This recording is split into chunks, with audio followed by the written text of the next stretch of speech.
বিশ্বনবীর স্ত্রী সাউদা এসে বলে, নবী, আমি আপনার কুমারী বউ আয়েশার ঘরে তরকারি নিয়ে গিয়েছিলাম। তরকারি দেওয়ার পরে আপনার স্ত্রী রেগে বলে, তরকারি দিলা কেন? আমি কি তরকারি রাঁধতে পারি না? রাগের চোটে তরকারির ঝোল নিয়ে পায়েস নিয়ে আমার গালের মধ্যে মাখিয়ে দিয়েছে আপনার বউ। আপনি তো শ্রেষ্ঠ বিচারক, ও নবী বিচার করে দেন। বিশ্বনবী সাউদার কথা শুনলেন, মা আয়েশাকে ডেকে পাঠালেন। মা আয়েশারে বললেন, ও আয়েশা, আসলে এমনটা করেছো নাকি? মা আয়েশা বলে, নবী, তখন আমার মেজাজটা বড্ড গরম ছিল, রাগের মাথায় ঝোল নিয়ে আমি সাউদার মুখে লাগিয়ে দিয়েছি। আসলে কাজটা ঠিক হয় নাই, আমারে ক্ষমা করেন। বিশ্বনবী দুইজনের কথা শুনে ঠান্ডা হয়ে বসলেন। সুবহানাল্লাহ।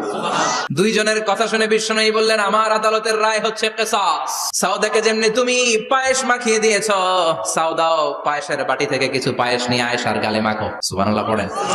সাউদাও বিশ্বনবীর রায় অনুযায়ী বাটি থেকে পায়েসের ঝোল নিয়ে মা আয়েশার গালের মধ্যে মেখে দিলেন। মা আয়েশা কি আর করবেন, হেসে দিলেন। সাইয়েদাতুনা সাউদাও হাসলেন, বিশ্বনবীও হাসলেন। আরশের উপর থেকে খুশি হয়ে গেল কে?